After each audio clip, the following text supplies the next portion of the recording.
عامر بن یوسف صاحب نے کیا ہے، اور انہوں نے آپ سے پوچھا ہے کہ اللہ پر ہم اپنا انشیکیبل ایمان لا سکیں، اس کی کیا ریکوائرمنٹ ہے، اس کے بارے میں بتائیں۔ دیکھیے، جب ہم کلمہ پڑھتے ہیں تو ہم کیا کہتے ہیں؟ لا الہ الا اللہ، اسی میں اراد بتایا گیا ہے، لا الہ الا اللہ۔ اس کے معنی ہے کہ اللہ پر یقین لانے سے پہلے جو غیر خدا ہے اس سے اپنے کو ہٹانا پڑتا ہے۔ اس کو میں آج کل کی زبان میں کہتا ہوں، اپنے کو ڈسٹریکشن سے بچانا۔ پہلے لا الہ آتا ہے، پھر الا اللہ آتا ہے۔ پہلے آپ غیر خدا سے اپنے کو کاٹتے ہیں، تب آپ کو خدا ملتا ہے۔ تو اسی کو میں کہتا ہوں آج کل کی زبان میں کہ اپنے کو ڈسٹریکشن سے بچائیے۔ سارا جو معاملہ ہے وہ ہے ڈسٹریکشن۔ آدمی پھنسا رہتا ہے اس میں اس میں اس میں اس میں اس میں۔ تو اگر کسی کو واقعتاً یہ مطلوب ہے کہ اللہ سے اس کا سچا تعلق ہو، اس کے اندر آخرت کی سچی فکر ہو، جنت اس کا مقصود بنے، یہ سب جو ویلیوز ہیں، اگر کوئی شخص اس کا حریص ہے تو اس کی قیمت یہی دینی پڑے گی کہ وہ اپنے آپ کو مکمل طور پر ڈسٹریکشن سے بچائے۔ جب تک آپ ڈسٹریکشن میں پھنسے رہیں گے تب تک ممکن نہیں کہ آپ کو یہ جو ہائر ویلیوز ہیں وہ آپ کو حاصل ہوں۔ مولانا اگلا سوال ڈاکٹر ہینا نے کرا ہے یو کے سے۔ انہوں نے لکھا ہے کہ for Pakistan it has always been said that it came into being after 200 years of Jang Azadi on 27th Ramadan after Lailatul Qadr.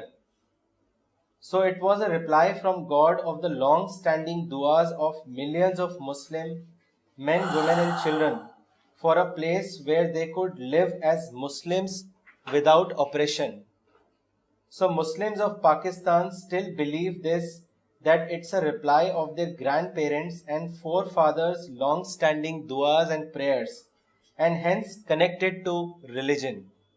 Maulana, what is your... کیسی دعا کو ہے کہ آج تو پاکستان میں آپس میں مسلمان اس سے بھی زیادہ لڑ رہے ہیں۔ یہ تھا کہ انڈیا میں کہا جاتا تھا کہ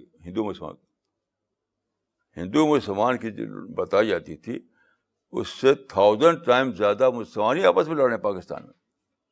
یہ کیسی دعا قبول ہوئی، وہ کیسی اللہ تعالیٰ نے نصرت کی؟ دیکھیے، میں ایک مرتبہ گیا تھا عراق، تو وہاں پہ مجھے ایک پاکستانی ملے جو شیعہ تھے،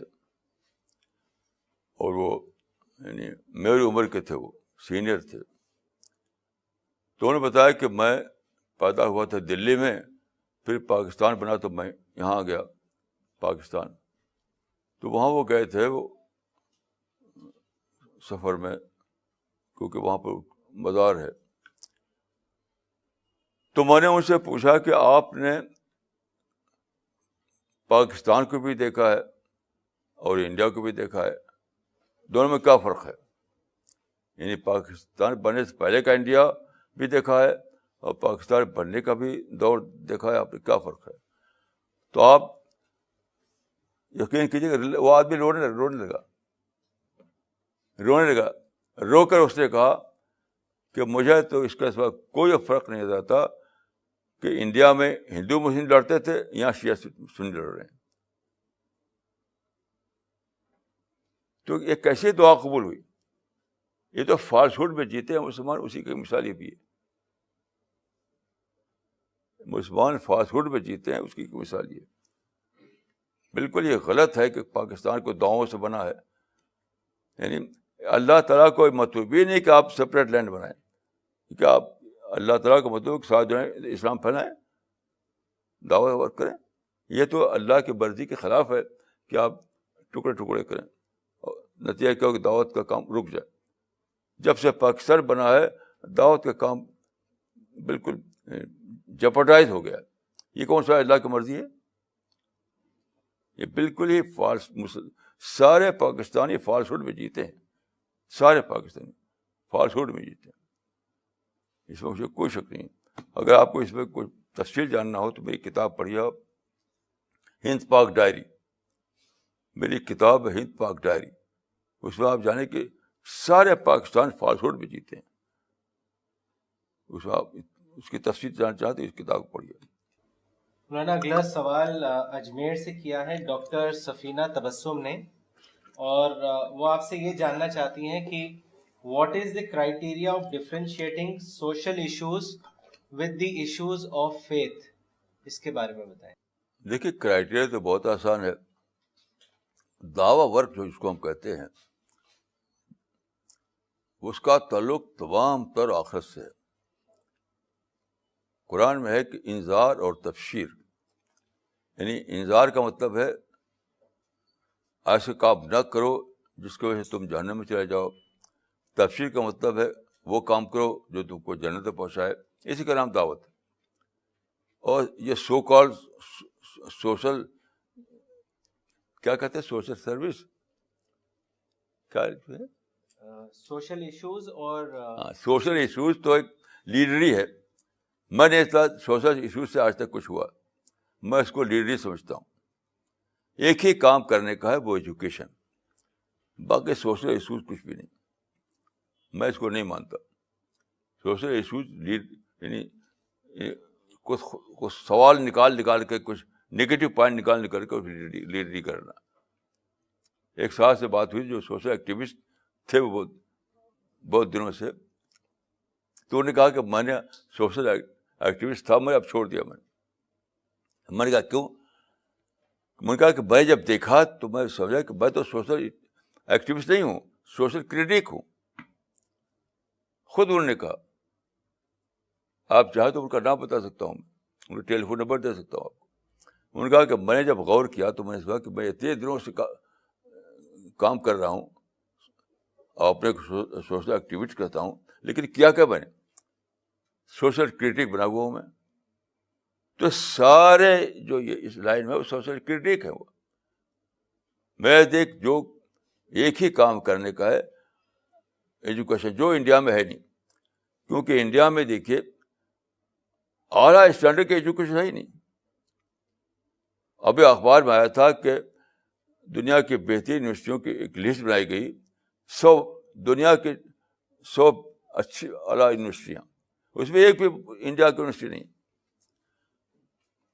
دنیا کے ٹاپ 100 یونیورسٹیوں میں سے ایک بھی انڈیا کی یونیورسٹی نہیں ہے. تو انڈیا تو تعلیم میں نوہیر ہے. تو کیا سوشل ایکٹیویٹیز, کیا یہ ایکٹیویٹی وہ ایکٹیویٹی, یہ سارے ایکٹیویٹیز کو بھاڑ میں ڈالو اور انڈیا میں اعلیٰ درجے کی ایجوکیشن لاؤ. اور میں آپ کو ایک اور بات عرض کروں کہ انڈیا میں ایجوکیشن کیوں نہیں ہے.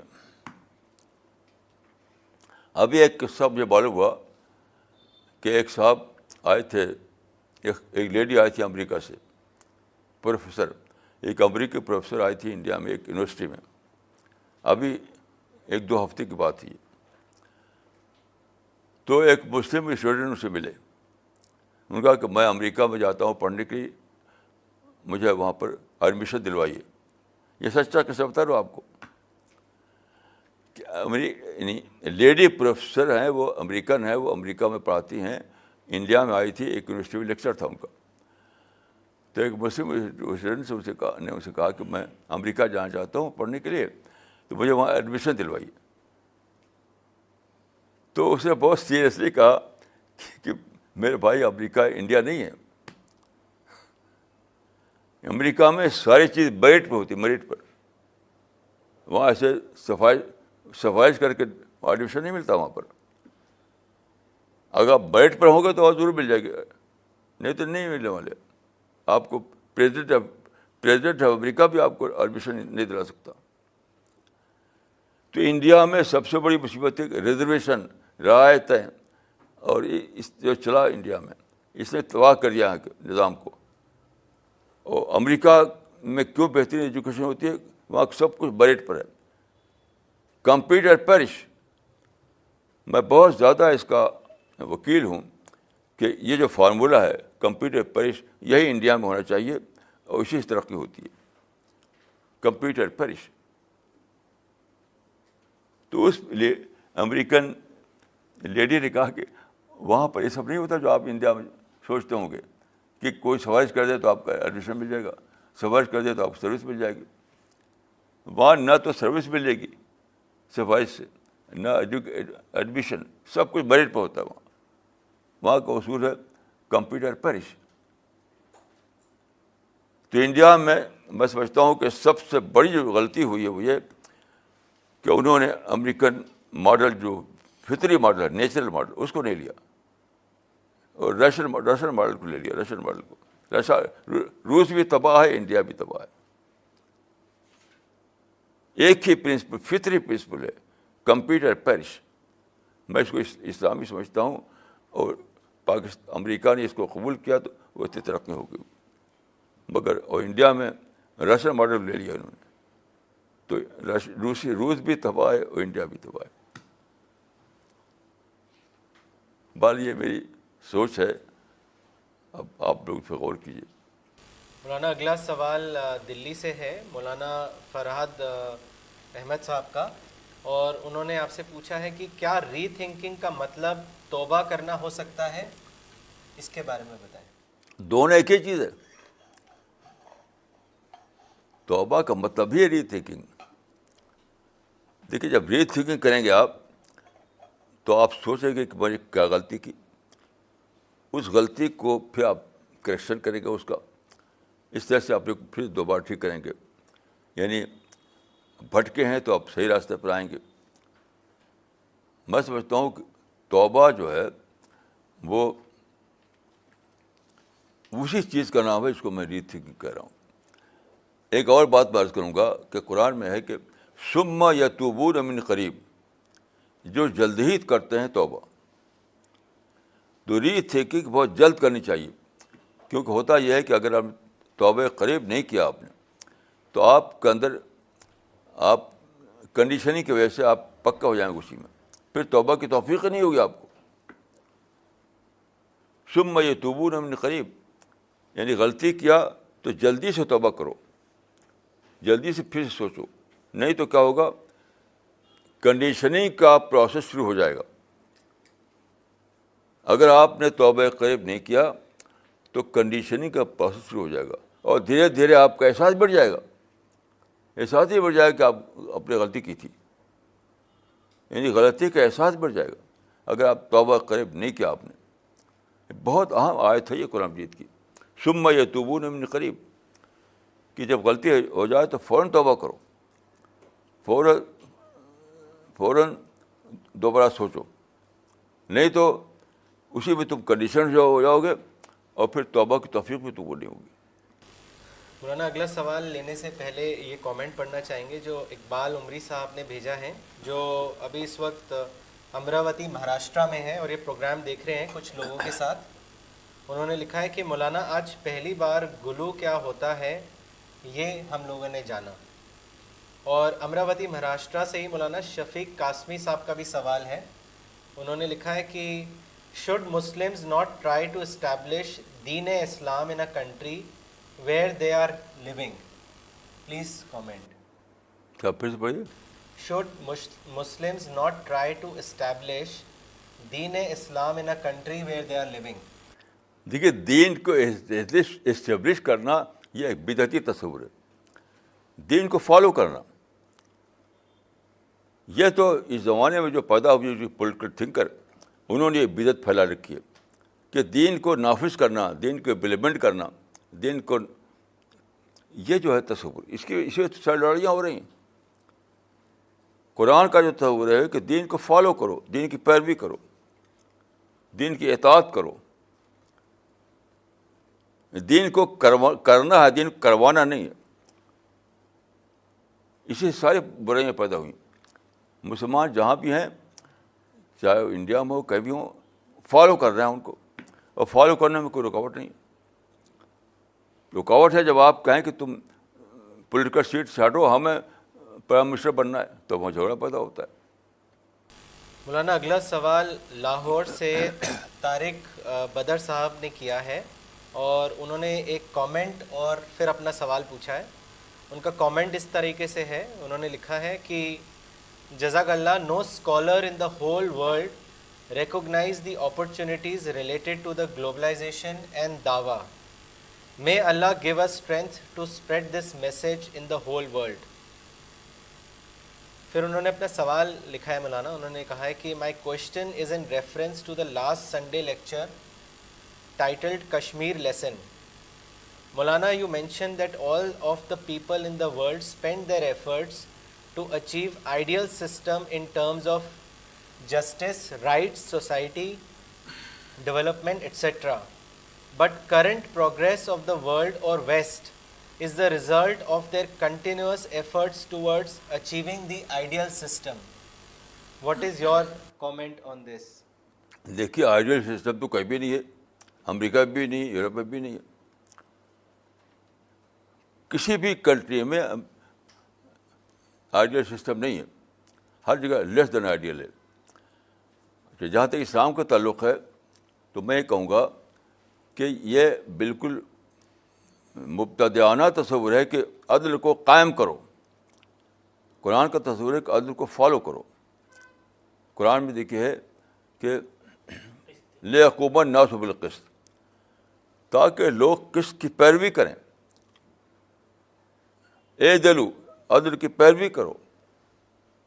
کہیں بھی سارے قرآن میں نہیں کہ عدل کا نظام قائم کرو. دنیا میں عدل کا نظام قائم کرو، دنیا میں عدل کی حکومت قائم کرو. یہ بالکل ہی اس کا ایلین ہے قرآن مجید میں. یہ بات سارا فساد اسی سے پیدا ہوا ہے کہ مسلمانوں کو بتایا گیا کہ تمہارا کام ہے کہ تم دنیا میں عدل کی حکومت قائم کرو. اب لڑ رہے ہیں لوگ. یہ اسلامی تصور نہیں ہے. اسلام کا تصور یہ ہے کہ عدل کو فالو کرو، جسٹس کو فالو کرو، قسط کو فالو کرو.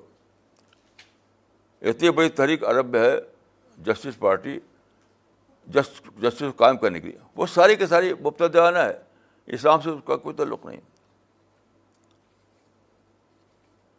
کوئی تعلق نہیں. کوئی بھی آیت نہیں بتا سکتے قرآن مجید میں جہاں یہ بتایا گیا کہ اے مسلمانوں، تمہارا فرض ہے کہ تم عدل کا نظام قائم کرو.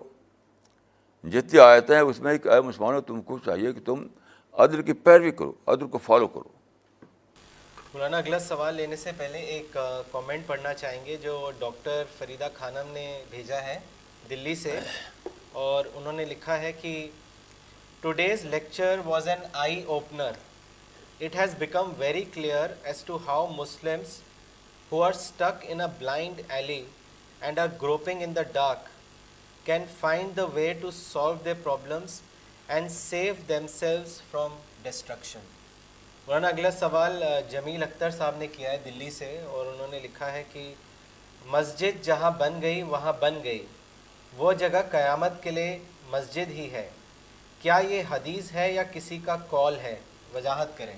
دیکھیے یہ بات جو ہے نہ تو قرآن میں ہے نہ حدیث میں. بعد کے زمانے میں جو فقہ بنی اس میں یہ مسئلہ انہوں نے بنایا، یہ مسئلہ بنایا.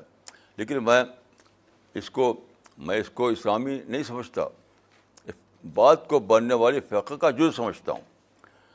لیکن ایک اور بات میں کہتا ہوں، اسی فقہ کا یہ مسئلہ ہے، اسی فقہ کا کہ الضرورات تبیح المحظورات، یعنی نیسیسٹی جب پیدا ہو جائے تو حرام حلال ہو جائے گا.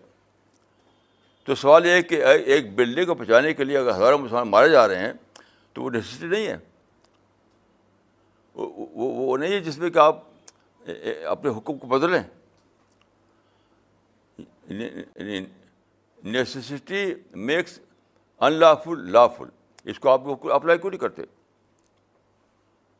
میں دو باتیں میں کہوں گا کہ میرے نزدیک تو مسجد جہاں بن گئی وہیں مسجد ہمیشہ رہے گی. یہ قرآن کا مسئلہ نہیں، حدیث کا مسئلہ نہیں. فقہ میں بھی اختلافی مسئلہ ہے. آپ عرب جائیے تو مصر میں، شام میں، سعودی عرب میں بہت سی مسجدوں کو ریلیکویٹ کیا گیا ہے. بہت سی مسجد، ایک دو مسجد نہیں.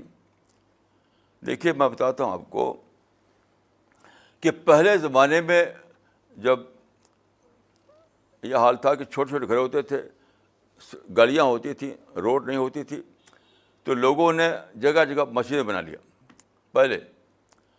اب جب پیٹرول آیا عرب میں اور انہوں نے سٹی پلاننگ کا نیا کانسیپٹ اپنانا چاہا, تو اس میں انہوں نے پلاننگ کی, تو دیکھا کہ جہاں ہمیں ہاسپٹل بنانا ہے وہاں ایک مسجد ہے, جہاں ہمیں پارک بنانا ہے وہاں ایک مسجد ہے. تو سینکڑوں مسجدیں ریلوکیٹ کی گئیں عرب میں, یعنی مکہ مدینے میں اور شام میں, مصر میں, تقریباً ہر عرب کنٹری میں. تو کیا یہ انڈیا کا اسلام الگ ہے؟ انڈیا کا اسلام الگ ہے؟ مسجدوں کو ریلوکیٹ کرنا آلریڈی تمام عرب کنٹریز میں اس کو کہتے ہیں معمول بہی, اس پہ عمل ہو رہا ہے باقاعدہ, یہ معمول بہی ہے یہ. تو انڈیا ہی میں الگ اسلام رہے گا, یا مرتے رہو کرتے رہو اور مسجد ریلوکیٹ نہیں کی جائے گی؟ تو ایک یہ مسئلہ. دوسرا یہ کہ اگر ہم کوئی فقہ کے مسئلے کو مانتا ہو تب بھی اس کو اس پر فالو کرنا چاہیے کہ الضرورات تبیح المحظورات.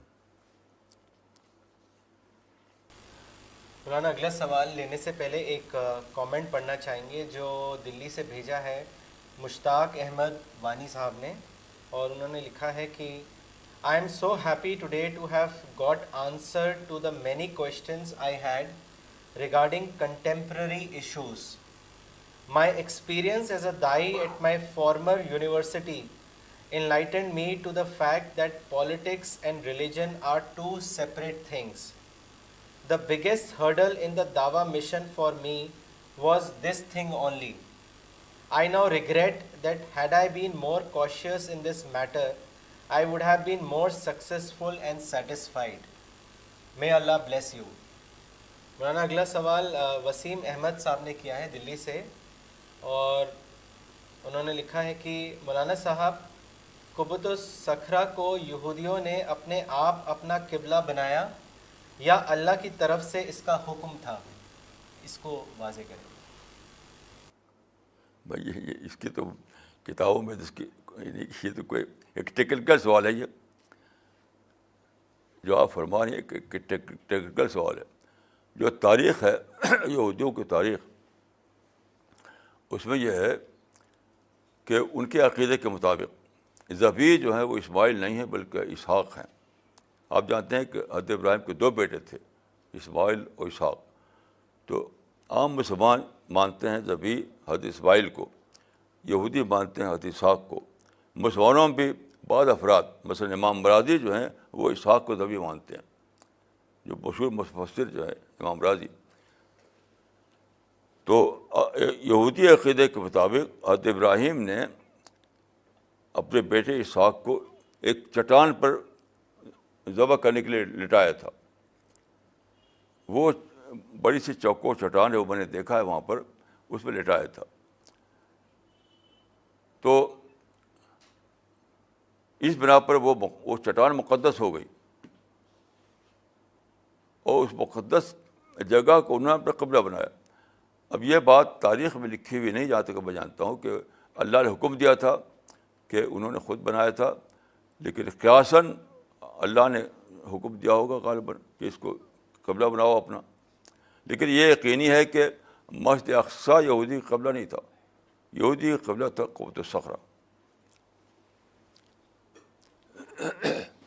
مولانا اگلا سوال ادریس صاحب نے کیا ہے رائے پور سے, اور انہوں نے لکھا ہے کہ in today's lecture it was mentioned that rather than social activities, efforts should be put for education. Importance of education is also highlighted in Hadith, but traditional Muslims argue that it refers to Islamic education. Please advise, what if word education here means only Islamic education, or does it has wider scope and includes scientific, moral, English language, secular and religious education, etc.? دیکھیں, یعنی دینی تعلیم ظاہر ہے کہ بہت ضروری ہے, وہ کوئی اس کو انکار نہیں کر سکتا. لیکن میں ایک آیت بتاتا ہوں آپ کو، جا کر قرآن کھول کر پڑھیے گا اس کو. قرآن کی سورہ فاطر، فے الف تو رے، قرآن کی سورہ فاطر میں آیت نمبر 27-28 پڑھیے آپ. فاطر 27-28 وہ یہ ہے کہ وَمِنَ الْجِبَالِ جُدُدٌ بِيضٌ حُمُرٌ مُخْتَلِفٌ أَلْوَانُهَا وَغَرَابِيبُ سُودٌ إِنَّمَا يَخْشَى اللَّهَ مِنْ عِبَادِهِ الْعُلَمَاء. آیت کا مطلب یہ ہے کہ پہاڑوں میں کئی کئی رنگ کے پہاڑ ہوتے ہیں، سفید بھی، کالے بھی، لال بھی. یہ فنامنا بتایا گیا، یعنی پہاڑ کا یہ فنامنا. اس کے بعد فرماتے ہیں کہ انما یخشی اللہ من عباد العلماء، اللہ سے ڈرتے ہیں صرف علماء. اس کنٹیکس میں علماء سے مراد عالم الجبال ہے، کوئی دوسرا مطلب نہیں ہو سکتا. عالم الفقہ نہیں لے سکتے اس کا مطلب. آپ یہاں بھی نہیں سکتے جو فقہ کا عالم ہو، نہیں لے سکتے آپ، کیونکہ وہاں پر جو اس کا جو کنٹیکسٹ ہے وہ یہ ہے کہ وہاں پہاڑوں کو ریفر کر کے کہہ رہے ہیں کہ جو علم والے ہیں وہ وہی اللہ سے ڈرتے ہیں. یعنی مطلب جو اس رات کو جانے کہ اللہ نے کس طرح زمین بنائی، کس طرح پڑاؤ بنایا، کس طرح پڑاؤں میں طبقات ہوتے ہیں، وغیرہ وغیرہ.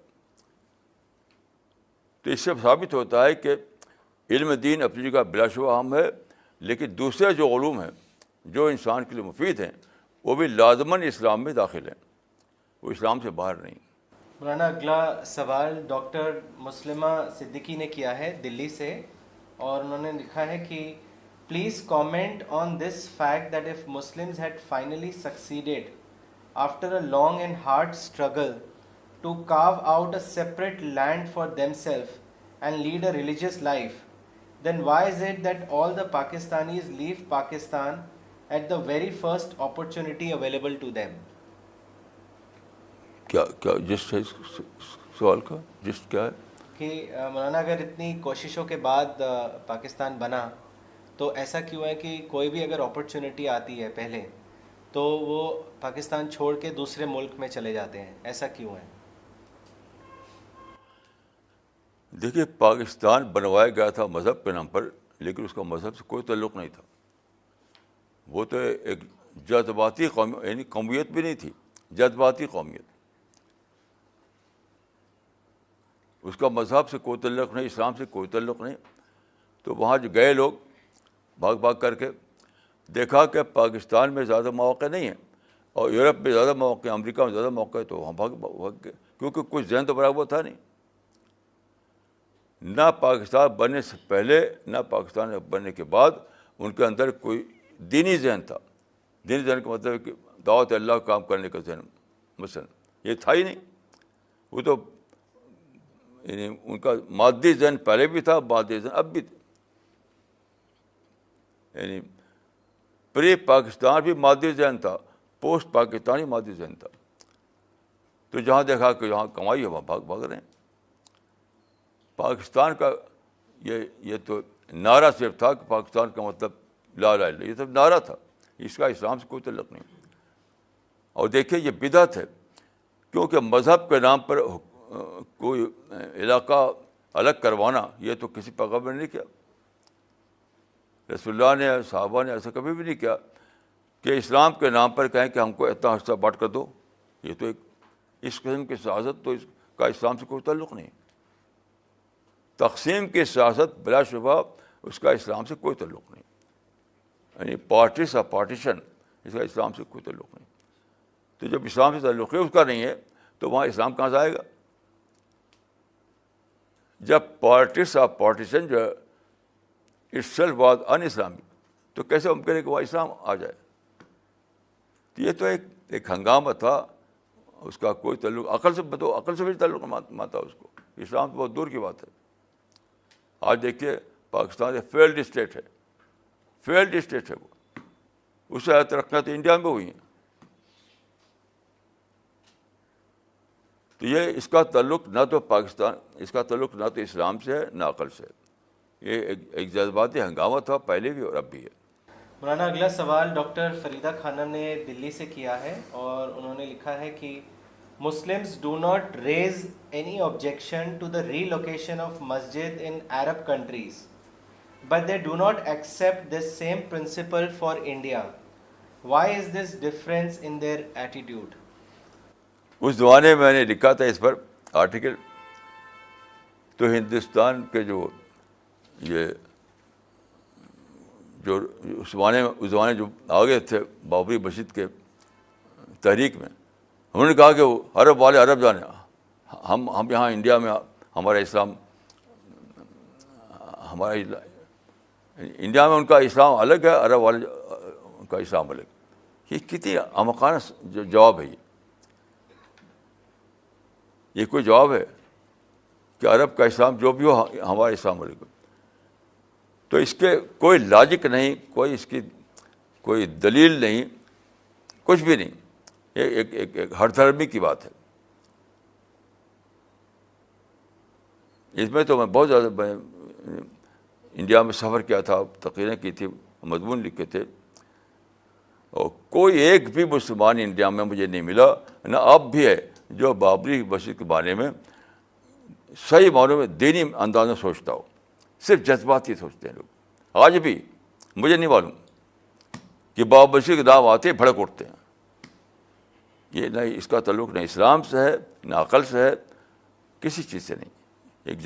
یہ تو ایک اسٹوپڈ ایموشنلزم ہے. ایموشنلزم بھی کوئی ہوتی ہوگی صحیح, لیکن یہ مسلمانوں کے جو ہے اسٹوپڈ ایموشنلزم ہے, کوئی سر نہ پیر اس ایموشنلزم کا. مولانا اگلا سوال بنگلور سے مولانا عنایت اللہ عمری صاحب نے کیا ہے اور انہوں نے لکھا ہے کہ مولانا کیا ساری باتیں جو حدیث میں آئی ہیں ان کا تعلق عقیدے سے ہے یا صرف وہی باتیں جو قرآن اور حدیث میں مشترک ہیں؟ اس کے بارے میں بتائیں. دیکھیے, جو صراحتاً جس کو قرآن حدیث میں بھی ایسا مل سکتا ہے, صراحتاً ثابت ہوتا ہو کہ یہ عقیدے کا مسئلہ ہے, وہی عقیدے کا مسئلہ رہے گا. ہم اگر اپنی طرف سے بنائیں اس کو عقیدے کا مسئلہ, تو عقیدے کا مسئلہ نہیں ہوگا. عقیدے کا مسئلہ بانے کیا ہے یہ بھی میں عرض کر دوں. عقیدے کا مسئلہ وہ ہے جس پر آپ کی آخرت کی کامیابی کا انحصار ہو. عقیدے کا مسئلہ وہ ہے. میرے نزدیک جو ڈیفینیشن ہے عقیدے کا مسئلے کی وہ ہے کہ ہر وہ چیز عقیدے کا مسئلہ ہے جس سے آپ کی جنت خطرے میں پڑتی ہو, وہ عقیدے کا مسئلہ ہے. باقی عقیدے کا مسئلہ نہیں ہے. مثلاً اگر ہم اللہ کو دو مانیں تو ہماری جنت نہیں ملے گی ہم کو. رسول اللہ پر مانے کہ رسول اللہ نبوت ختم نہیں ہوئی تو ہم جنت نہیں پائیں گے. اگر ہم مانیں کہ یعنی اسی طرح کے جن باتوں پر قرآن حدیث سے ثابت ہو کہ اس پر ہمارا جنت چھن جائے گی ہماری, وہ عقیدے کا مسئلہ ہے. مثال کے طور پہ دیکھیے, سارے قرآن حدیث میں کہیں نہیں لکھا ہوا ہے کہ تم لوگ اپنے لیے الگ ملک بناؤ. تو تقسیم کا جو نظریہ ہے وہ سارے قرآن حدیث میں کہیں نہیں ہے, اس لیے عقیدے کا مسئلہ نہیں رہے گا. وہ ایسے ہی قرآن حدیث میں کہیں نہیں کہ اے مسلمان تم نظام مصطفیٰ قائم کرو, تو عقیدے کا مسئلہ نہیں رہے گا. ایسے ہی کہیں بھی نہیں ہے کہ اے مسلمانوں تم ساری دنیا میں اسلامی حکومت قائم کرو, یہ بھی نہیں ہے, تو بھی عقیدے کا مسئلہ نہیں رہے گا. تو کوئی بھی ایسی چیز جس کا ذکر قرآن حدیث میں اس حیثیت سے نہ ہو کہ وہ کیا تو جنت ملے گی, نہیں کیا جنت چھن جائے گی, وہ عقیدے کا مسئلہ. اپنی طرف سے ہم کوئی اس لسٹ میں اضافہ نہیں کر سکتے. اپنی طرف سے ہم اس لسٹ میں اضافہ نہیں کر سکتے. مثلا میں اگر فرض کے ایک جھوٹا عقیدہ بناؤں کہ جو لوگ سنڈے کلاس میں آئیں ان کی جنت پکی ہے, تو یہ باطل قرار پائے گا, کیوں قرآن حدیث کا ایسا لکھا ہوا نہیں ہے کہ جو سنڈے کلاس میں آئے گا وہ جنتی ہے. یہ جھوٹا عقیدہ ہوگا اگر میں ایسا بناؤں تو اچھی طرح سمجھ لیجیے کہ عقیدے کا مسئلہ صرف وہ ہے جس کے بارے میں قرآن حدیث سے ثابت ہو جائے کہ وہ کیا تو جنت ملے گی, وہ نہیں کیا تو جنت نہیں ملے گی. باقی تو آپ ہماری بدعتیں ہیں. اب اگر کسی کو کسی چیز کو ایڈ کرنا ہے تو ثابت کرنا پڑے گا اس کو کہ قرآن حدیث میں لکھا ہوا ہے. مثلاً پاکستانیوں نے چلایا تھا نظام مصطفیٰ, تو پر یہ ثابت کرو کہ نظام مصطفیٰ کی تحریک چلاؤ گے تب جنت ملے گی. ثابت کرو کوئی قرآن حدیث سے. سارے پاکستان میں, سارے کشمیر, دونوں ملکوں میں, کشمیر میں پاکستان میں نظام مصطفیٰ ہنگامہ تھا. ایک زمانہ تھا کہ نظام مصطفیٰ کا ہنگامہ پاکستان میں بھی تھا, کشمیر میں بھی تھا. تو میں نے دیکھ کہ اس کا اسلام سے کوئی تعلق نہیں, کیونکہ سارے قرآن حدیث میں کہیں لکھا ہوا نہیں ہے کہ تم نظام مصطفیٰ قائم کرو. تو خلاصہ یہ ہے کہ عقیدہ کا مسئلہ صرف وہ ہے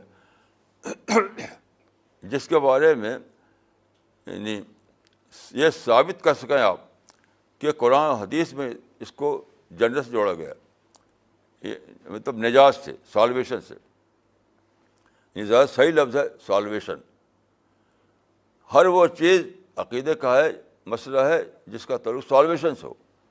اگر سالویشن سے اس کا تعلق نہیں ہے تو عقیدے کا مسئلہ بھی نہیں ہو.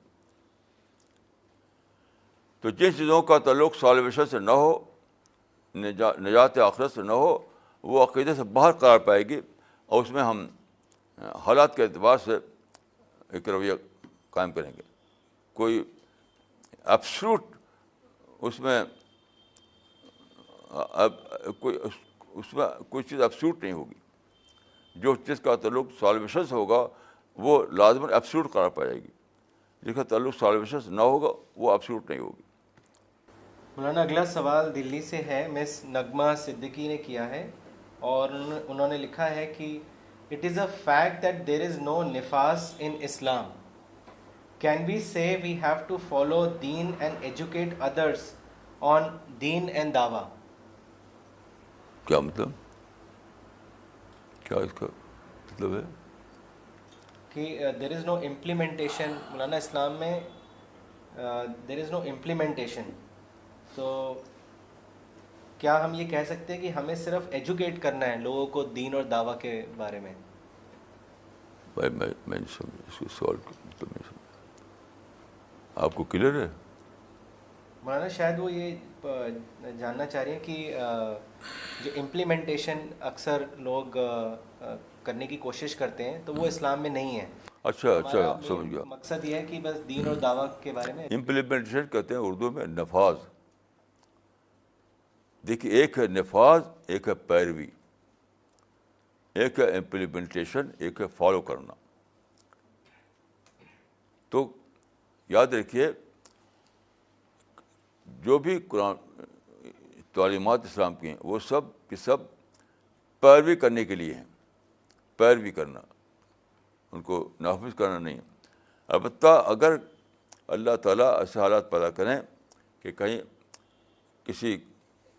کسی مسلمان کو حاکم کا درجہ مل جائے, تو حاکم ہونے کی حیثیت سے اس کی فرض ہوگا کہ وہ دیکھے سماج میں کہ برائی نہ پھیلے, برائی میں اشاعت فحشہ نہ ہو. تو اگر اس کو اللہ تعالیٰ نے حاکم کی سیٹ پہ پہنچا دیا, تب یہ نہیں ہے کہ آپ حاکم بننے کے لیے تحریکیں چلائیں. دیکھیے, دونوں باتیں الگ الگ ہیں. ایک ہے حاکم بننے کی تحریک چلانا, وہ اسلام میں نہیں. لیکن اگر حالات کے تحت وہ مکناؤں فی الارض, اللہ تعالیٰ ایسے حالات پیدا کرے کہ آپ حاکم کی سیٹ پہنچ جائیں, تو آپ کا یہ فرض ہوگا کہ آپ اشاعت فحشہ کو روکیں. مولانا اگلا سوال خواجہ کلیم الدین صاحب نے بھیجا ہے پینسلوینیا یو ایس اے سے. انہوں نے لکھا ہے کہ مولانا صاحب, I happened to read an article recently with the title Does Moderate Islam Exist? The author was basically saying that there is no answer to the call to fight the people of the book until they pay jizya tax, which is mentioned in chapter 9 verse number 29 of Quran, which says qatilul lazina la yu'minuna billahi. Is it true that there is no explanation in the past for this ayat? If so, how should we understand this ayat? دیکھیے, اس article پر اور اس آیت پر میں نے بہت ہی detail میں ایک article لکھا ہے جو ابھی بھیجا گیا ہے ان کو بھی، کلبدی صاحب کو، کئی لوگوں کو، اس کو آپ پڑھیے، اس کے بعد سوال بنائیے. ابھی بھی آپ نے دیکھا ہے وہ آرٹیکل؟ جی جی، ہاں، وار اینڈ پیس. وہ بہت ڈیٹیلڈ میں ہے، وہ اس میں ساری باتیں ہیں، تو اس کو پڑھیے.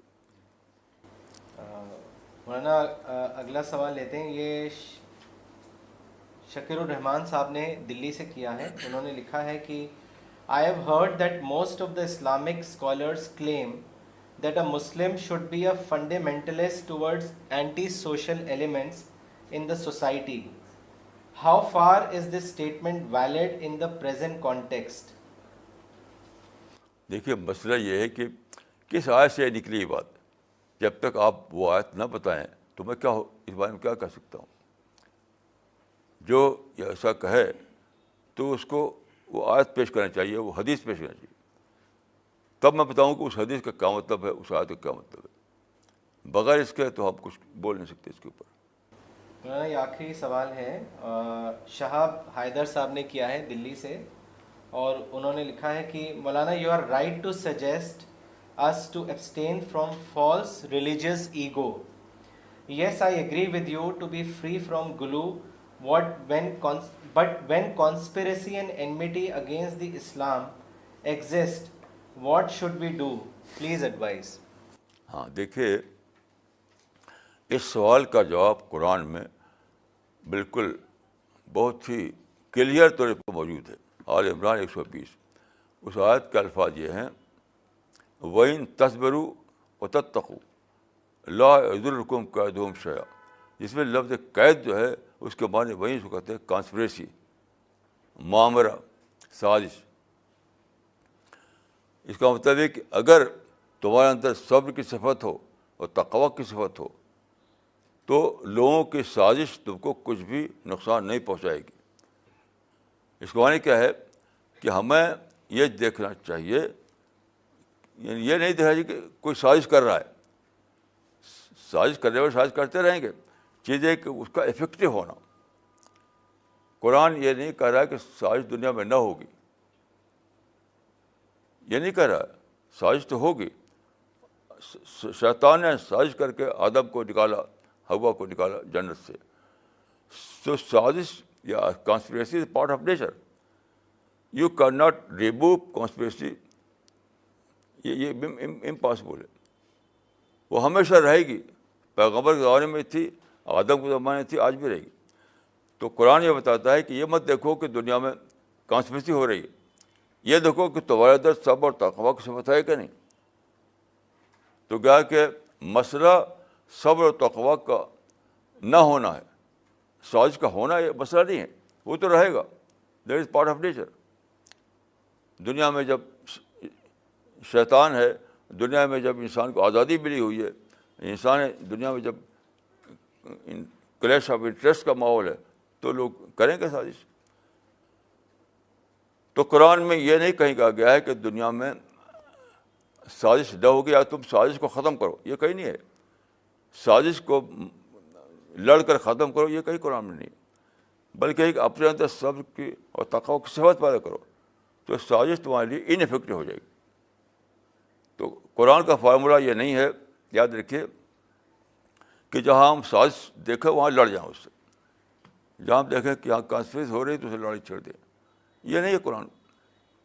بلکہ جب بھی آپ دیکھیں کہ کہیں آپ کے خلاف کانسپریسی ہو رہی ہے تو اپنے لوگوں میں ڈھونڈیے کہ کہیں ایسا تو نہیں کہ صبر کم ہو گیا، تقویٰ کم ہو گیا.